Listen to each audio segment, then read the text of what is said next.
Hello, welcome back to Catch Up With Us. Today we will be reading Chapter 1 of The Magician's Nephew of the Chronicles of Narnia. Chapter 1, The Wrong Door. This is a story about something that happened long ago when your grandfather was a child. It is a very important story because it shows how all the comings and goings between our world and the land of Narnia first began.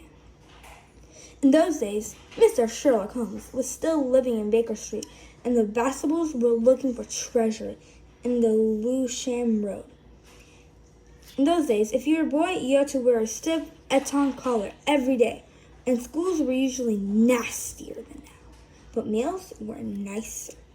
And for sweets, I won't tell you how cheap and good they were, because it would only make your mouth water in vain.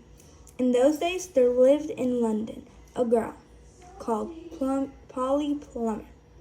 She lived in a long row of houses which were all joined together. One morning, she was out in the back garden when a boy scrambled up from the garden next door and put his face over the wall. Polly was very surprised because up till now, she had never been any children in that house, but only Mr. Ketterly and Miss Ketterly, a brother and sister, old Blackler and an old maid, living together, so she looked up full of curiosity. The face of the strange boy was very grubby. It could hardly have been grubbier if he had first rubbed his hands in the earth and then had a good cry and then dried his face with his hands. As a matter of fact, this was very nearly what he had been doing. "Hello?" said Polly. "Hello," said the boy. "What's your name?" "Polly," said Polly. "What's yours?" "Diggory," said the boy. "I say, what a funny name," said Polly. "It isn't half so funny as Polly," said Diggory. "Yes, it is," said Polly. "No, it isn't," said Diggory. "At any rate, I do wash my face," said Polly, "which is what you need to do, especially after—" And then she stopped. She had been going to say after you've been blubbing, but she thought that wouldn't be polite. "All right, I have then," said Diggory in a much louder voice, like a boy who was so miserable that he didn't care who knew he had been crying. "And so would you," he went on, "if you lived all your life in the country and had a pony and a river at the bottom of the garden, and then been brought to live in a beastly hole like this." "London isn't a hole," said Polly indignantly. But the boy was too wound up to make any notice of her, and went on. "And if your father was away in India, and you had to come to live with your aunt and uncle, who's mad—" Who would like that? "And if the reason they were looking for after your mother, and if your mother was ill and going to die, then—" His face went to the wrong sort of shape, as it does if you're trying to keep back your teeth. "I didn't know. I'm sorry," said Polly humbly. And then, because she hardly knew what to say, and also to turn to Diggory's mind to cheerful subject, she asked, Is Mr. Ketterly really mad?" "Well, either he's mad," said Diggory, "or there's some other mystery. He has a study on the top floor. Aunt Letty says I must never go up there. Well, that looks fishy to begin with. And then there's another thing. Whenever he tries to say anything to me at mealtimes, he never even tries to talk to her. She always shuts him up. She says, 'Don't worry, the boy Andrew,' or 'I'm sure Diggory doesn't want to hear about that.' Or else, 'Now, Diggory, wouldn't you like to go out and play in the garden?' What sort of things does he try to say?" "I don't know. He never gets far enough. But there's more than that. One night it was last night in fact, as I was going to pass the foot off the attic stairs on my way to bed, and I don't much care for going past them either, I'm sure I heard a yell. Perhaps he keeps a mad wife shut up there. Yes, I thought of that. Or perhaps he's a coiner. Or he might have been a pirate, like the man at the beginning of the Treasure Island, and be hiding from his old shipmates." "How exciting!" said Polly. "I never knew your house was so interesting." "You may think it's interesting," said Diggory, "but you wouldn't like it if you had to sleep there. How would you like to lie awake listening for Uncle Andrew's steps to come creeping along the passage in your room. And he has such awful eyes. That was how Polly and Diggory got to know one another. And it was just the beginning of summer holidays, and neither of them was going to the sea that year. They met nearly every day. Their adventures began chiefly because it was one of the wettest and coldest summers there had been for years. That drove them to do indoor things. You might say indoor exploration. It is wonderful how much exploring you can do with a stump of candle in a big house or in a row of houses. Polly had discovered long ago that if you open a certain little door in the box room attic of her house, you would find the cistern and a dark place behind it, which you would get into by careful climbing. The dark place was like a long tunnel with brick walls on one side and sloping roof on the other. In the roof there were little chunks of light between the slates.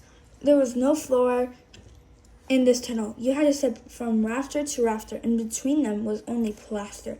If you stepped on this, you would find yourself falling through the ceiling of the room below. Polly had used a bit of the tunnel just beside the cistern, a smuggler's cave. She had brought up beds of old packing cases and seats of broken kitchen chairs and things that sort and spread them across from rafter to rafter to make a little bit of a floor. Here she kept a cash box containing various treasures and a story she was writing, and usually a few apples. She had often drunk a quite bottle of ginger beer in there. The old bottles made it look more like Smuggler's Cave. Diggory quite liked the cave. She wouldn't let him see the story, but he was more interested in exploring. "Look here," he said. "How long does this tunnel go on for?" "I mean, it doesn't stop where your house ends." "No," said Polly. "The walls don't go out to the roof. It goes on. I don't know how far. Then we could get the length of the whole row of houses." "So we could," said Polly. "And oh, I say, what?" "We could go and get to the other houses." "Yes, and get taken up for burglars." "No, thanks." "Don't be so jolly clever. I was thinking of the house beyond yours." "What about it?" "Why, it's the empty one. Daddy said it's always been empty since we came here." "I suppose we ought to have a look at them," said Diggory. He was in a good deal more excited than you have thought from the way he spoke, of course. Then he was thinking, just as you have been, all the reasons why the house might have been empty for so long. So was Polly. Neither of them ever said the word haunted, and both felt that when the thing had been suggested, it would be feeble not to do it. "Shall we go and try it now?" said Diggory. "All right," said Polly. "Don't if you'd rather not," said Diggory. "I'm game if you are," said she. "How are we to know when we are in the next house but one?" They decided they would have to go out into the box room and walk across, taking steps as long as steps from one rafter to the next.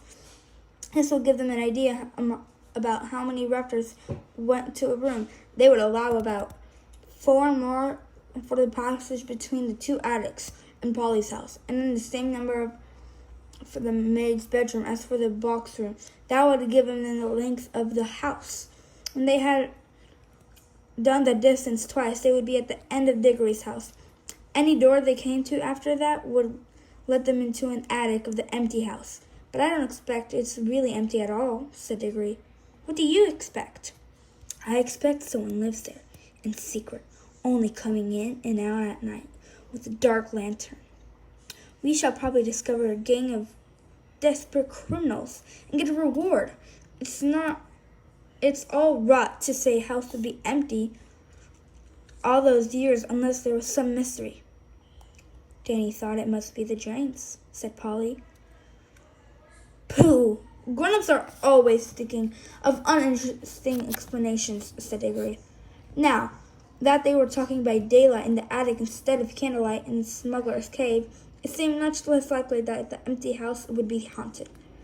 When they had measured the attic, they had to get a pencil and do a sum. They both got different answers to it at first, and even when they agreed I'm not sure what they got it right. They were in a hurry to start with the exploration. We mustn't make a sound, said Polly as they climbed in again behind the cisterns. Because it was such an important occasion, they took the candle each. Polly had a good store for these in her cave.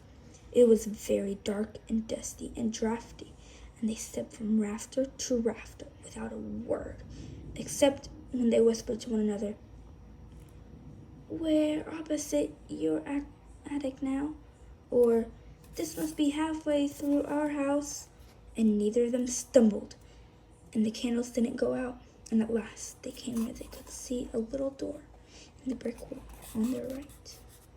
There was no bolt or handle on its side of it, of course, for the door had been made for getting in, not for getting out. But there was a catch, as there often is on the inside of a cupboard door, which they felt sure that they wouldn't be able to turn. "Shall I?" said Diggory. "I'm game if you are," said Polly. Just as she had said before, both felt that it was becoming very serious, but neither would draw back. Diggory pushed round the catch with some difficulty. The door swung open, and a sudden daylight made them blink.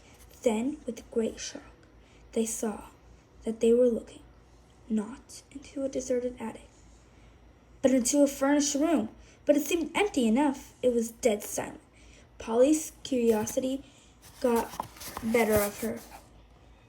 She blew out her candle and stepped out into the strange room, making no more noise than a mouse. It was shaped, of course, like an attic, but furnished as a sitting room. Every bit of the walls was lined with shelves. Every bit of the shelves was full of books. A fire was burning in the grate. You remember that it was a very cold, wet summer that year. And then in front of the fireplace, with its back towards them, a high-backed armchair. Between the chair and Polly, and filling most of the middle of the room, there's a big table piled with all sorts of things. Printed books, and books of the sorts you write in, and ink bottles, and pens, and seal waxing, and a microscope. But what she noticed first was a bright red wooden chair with a number of rings on it. They were in a pair, yellow one and a green one together. Then a little space, and then another yellow one, and another green one. They were no bigger than ordinary rings, and no one could help noticing them because they were so bright. They were the most beautifully shiny little things you can imagine. If Polly had been a very little younger, she would have wanted to put one in her mouth. The room was so quiet that you noticed the ticking of the clock at once. And yet, as she now found, it was not absolutely quiet either. There was a very,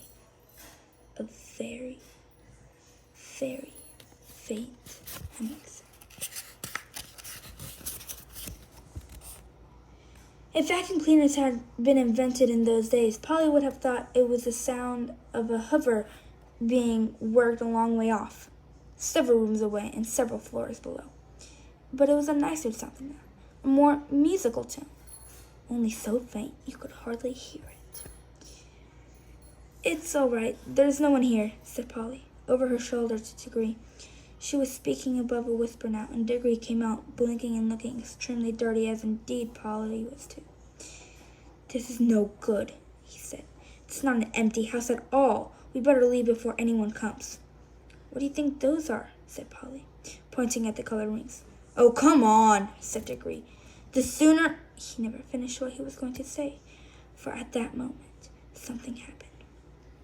The high-backed chair from the fire moved suddenly, and there rose up out of it, like a phantom demon, coming out from a trapdoor, the alarming form of Uncle Andrew. They were not in the empty house at all. They were in Diggory's house, and the forbidden study.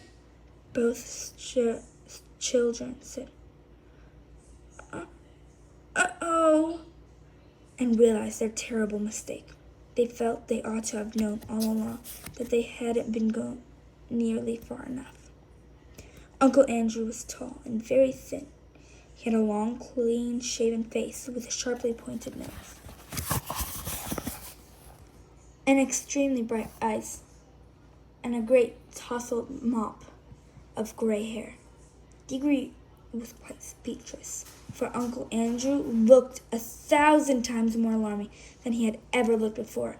Polly was not so frightened yet, but she soon was, for the very first thing Uncle Andrew did was to walk across the door of the room, shut it, and turn the key in the lock. Then he turned around, fixed the children with his bright eyes, and then smiled, showing all his teeth. "There," he said. "Now my fool of a sister can't get at you." He was dreadfully unlike anything a grown-up would be expected to do. Polly's heart came onto her mouth, and she and Diggory started backing toward the little door they had come in by. Uncle Andrew was too quick for them. He got behind them and shut the door too and stood in front of it. Then he rubbed his hands and made his knuckles crack. He had very long, beautifully white fingers. "I'm delighted to see you," he said. "2 children are just what I want."